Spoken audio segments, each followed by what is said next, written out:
Alright mga kapatid, nandito po tayo sa PH Update. Manonood po tayo at ating bibigyan ng reaksyon at opinion. Reporter, harapang binira si Abalos. Oy, Abalos ha? Parang ngayon ko na lang ulit narinig yan ha? Excuse me po. Kaya mo ba suspindihin si Sandro Marcos? Kaya mo bang suspindihin? Malabo yan, no? Alam nyo sa aking pananaw lamang, yung mga mag-ama, magpinsan, mga magkakamag-anak na nandiyan dyan sa palasyo, ang aking pakiramdam, sila ngayon yung nakikinabang sa kaban ng bayan. Base sa sinabi ni Romualdez. Nasasaktan tayo bilang Pilipino na marami tayong nakikitang nagpapakahirap magtrabaho pero walang napapala. No? Biruin mo, kumakayod ng kumakayod para lang may ipangbayad sa tax. Tapos makikita natin yung tax, binabalasuban. No?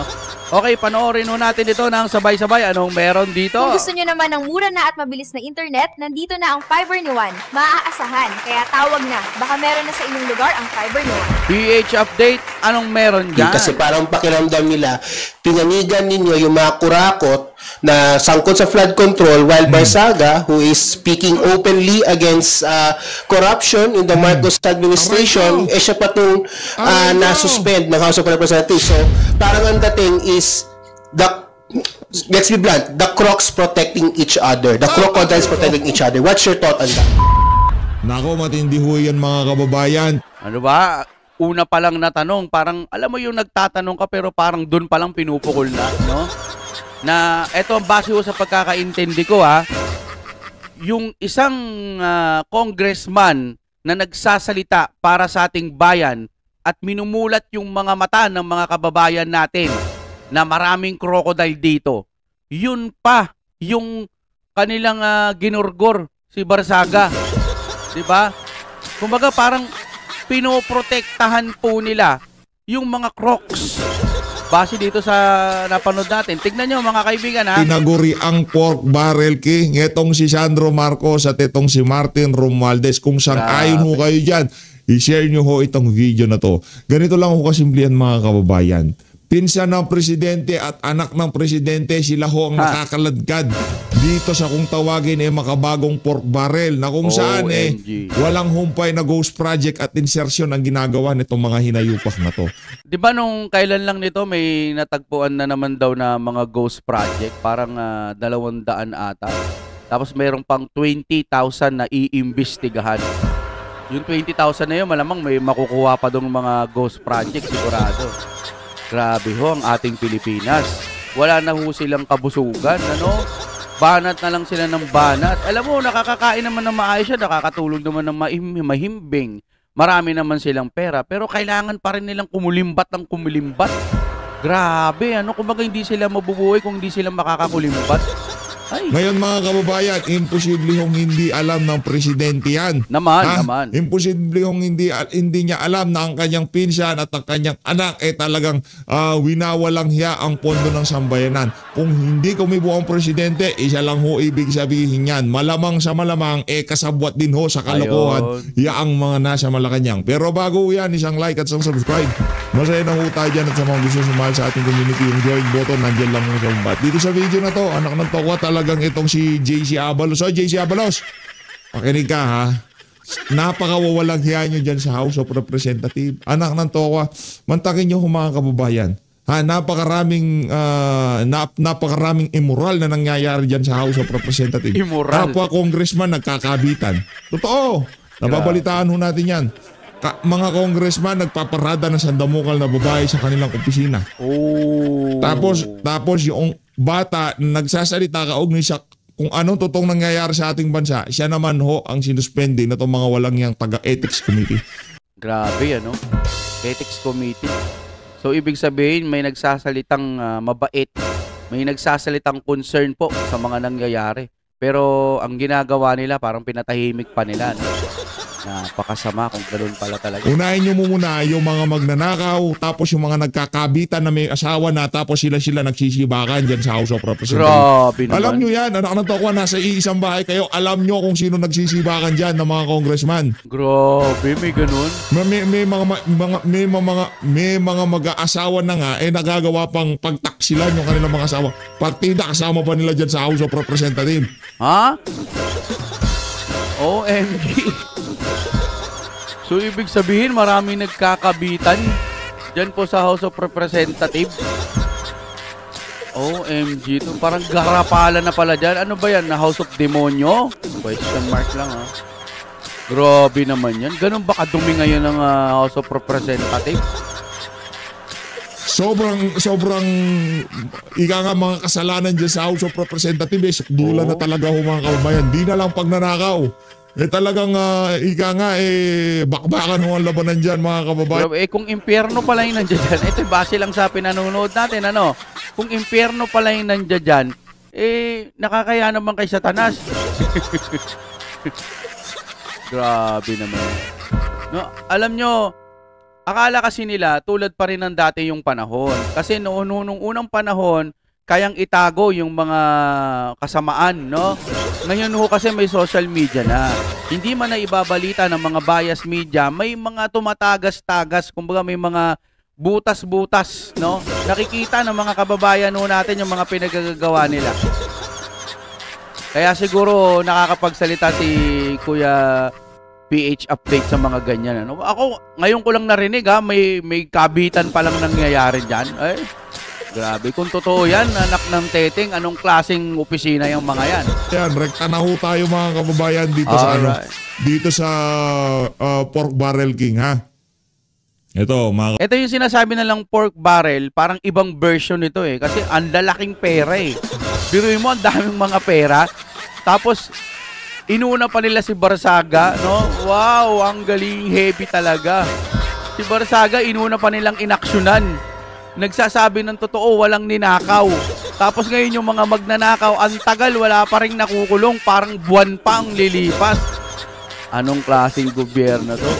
Tinatanga-tangan yung mga kababayan natin. Tinawag na Pork Barrel Kings. Sina Ilocos Norte 1st District Sandro Marcos at dating House Speaker Martin Romualdez. Tinawag na Pork Barrel Kings. Sina Ilocos Norte 1st District Sandro Marcos at dating House Speaker Martin Romualdez sa isang ulap ng Philippine Center for Investigative Journalism.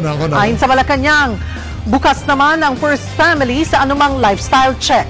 Oh, wow. Lifestyle check.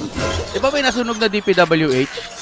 Ano pa kayang ibang pwedeng bukas naman daw pala kailangan sa Senado, huwag sa ICI. Kasi sa ICI, kung mag-iimbestiga sila dyan, wala rin naman.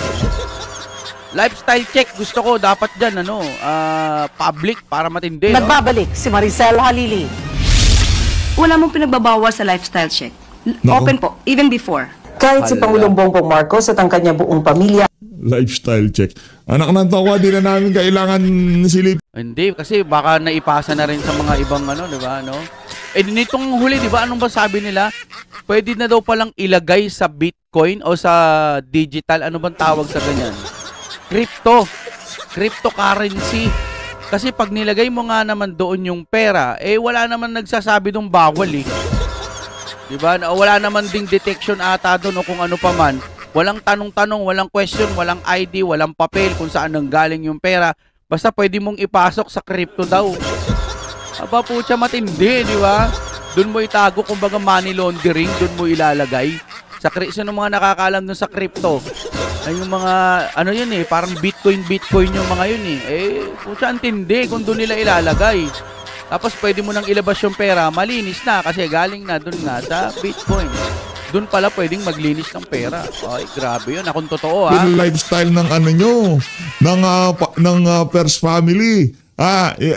Lumabas na mismo dyan sa mga hearing sa Senado. Lumabas na mismo doon sa mga testimonya ni Zaldico. Anak ng tokwa, bibili ng bahay sa Forbes Park para pagdeliveran lang ng pera, palakpakan. Putik na. Wala akong masabi. Ito na siguro ang pinaka-the best ng mga magnanakaw kung sakasakali man. Kung totoo lahat ng sinasabi dito sa video pinanonood natin kay Kuya PH Update, putya, ito na ang pinakamatindi. Pinakawasak na nakawan sa buong mundo. Biruin mo, bibili ka ng bahay. Para ano? Para paglagyan lamang ng pera. Putya, ganun kadami yung pera. Hindi kakasya sa bahay. Ayaw nilang ibangko. Grabe, no? Gaano kalaki kaya yung bahay na yan para pagtaguan ng pera? No? Anong lifestyle check? Mamaya ka sa akin, ante. Pagkatapos ito si JC Abalos, nako, Kaya ante, talagang Merry Christmas ka sa akin lang yaka. Handa raw sa lifestyle check. Yan ang sinabi ng Malacanang sa gitna ng inilabas na report kamakailan ng Philippine Center for Investigative Journalism wala na, napagandaan na rin nila yan kahit o lifestyle. PCIJ. Tinawag dito na pork barrel king sina Ilocos Norte 1st District Sandro Marcos at dating Baka DDS yung ano na yan, investigative journalist. Naku, baka DDS yan. Ganyan nung sigurado mga kababayan. Pagka hindi na ho na-control ng Malacanang, yung naratibo na yan, ano yan, pakanayan ng mga DDS. Mga siraulo yung mga yan eh. Pagka hindi na nila alam kung paano trabahuin na naratibo. Nako, sigurado, mabilis pa sa alas 4. Ang pinakamabilis na remedyo dyan sa mga ganyang klase nilang banat sabihin na DDS yung mga yan. Sasabihin na naman, kagagawa na naman ng mga Duterte to eh. Duterte na naman may kasalanan. No? Duterte.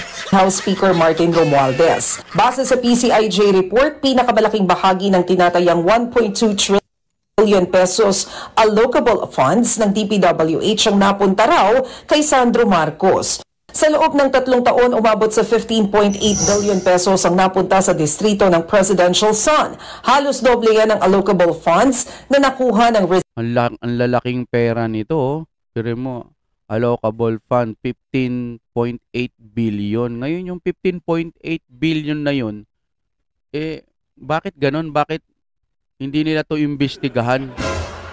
Ano na bang nangyari sa mga to? Meron pa isa, oh. 7.8 billion na hindi natin alam ba't walang nagpapaliwanag sa mga pera na to. Tapos ginugurgor nila si BP Sara na 125 million lamang na naipaliwanag naman na. Tignan nyo lang doon eh. 15.8 billion. 1 billion malaki na eh. Million nga malaki na eh. Sabi mo na 500 million malaki na eh. Ito pa, billion. Grabe, high-tech na yung nakawan ngayon. Dati million lang. Ngayon, billion, trillion na. No? So,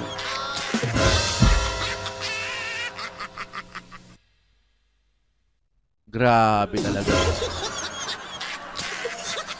Speechless.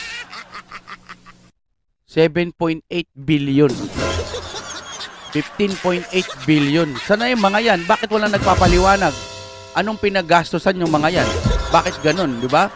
Grabe. Rizal 1st District. Kung ibabase sa populasyon, halos times 4 na mas malaki ang distrito ng Rizal.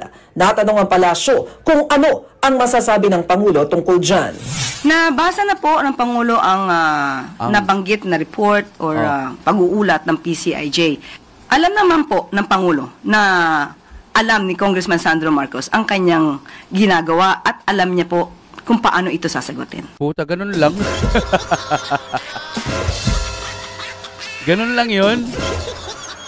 Pero pagka Duterte yung ganun, may ganung budget, dapat ipaliwanag nila ng maigi yan. At saka dapat managot sila dahil sa korupsyon. Sigurado ganun ang banat agad pagdating sa Duterte. Grabe ito. Si Manang Claire kaya, nakakatulog pa ba ng maayos to sa mga pinagsasabi niya? Alam nyo kasi sa akin, 2 lang hinala ko eh. Totoong wala talagang alam si Manang Claire. Talagang pinagtatanggol niya, no? O hindi naman kaya, alam niya pero kailangan niyang ipagtanggol. Yun, nasa 2 lang yun eh. Kasi kung alam niya, pinagtatanggol niya, sobrang lala nun. Napakasira ulo mo na kapag alam mo ng mali tapos pinagtatanggol mo pa. Pero napakabaliw din kapag wala kang alam. Wala kang alam sa nangyayaring nakawan. Tapos, banat ka ng banat, tanggol ka ng tanggol. No? Depende saan siya doon. O kaya wala siya doon sa nabanggit ko. O baka talagang matalino lang si Manang Claire. Baka matalino lang talaga yan, mga kapatid. Hanapin nun natin yung babanatan niya Yan na ba yan? Wala na, hindi na ata nabanggit dito kasi puro si ano na to eh. Yung Abalos din, no? Alam nyo, kahit anong kengko yung pagpapaliwanag po nila na kailangan si Barsaga magganito, maganyan. Anak ng teting, inuunan nyo pa. Inuunan nyo. Grabe naman, hindi ba kayo naiya sa mga kababayan ho natin na itong Barsaga concern sa mga nakawan na nangyayari? Tapos yun pa inunan ninyo kung ano bang ginawa nyo, sinuspindi o mas malala pa? Wow! Ang heavy nyo talaga. Matindi yun. Samantalang yung mga magnanakaw, wow, sarap tulog. Mahiya naman kayo sa Pilipinas natin, mahal. Ganito na lang po ba tayo lagi? Alam nyo mga kapatid, pag nakaabot kayo dito sa ating video, ihabol nyo yung remote, ihabol nyo yung inyong daliri, tapos pindutin nyo po yung like. Napaka-importante po sa akin ng like kasi medyo naliligaw na po yung mga ibang subscriber natin dahil nagpalit ho tayo ng pangalan from X-Crew to Deng TV. Type nga kayo dyan ng X-Crew kung nakaabot kayo hanggang dito. Maraming salamat at palike ng ating video. Maraming salamat po sa inyong panonood. Salamat din sa ating PH Update.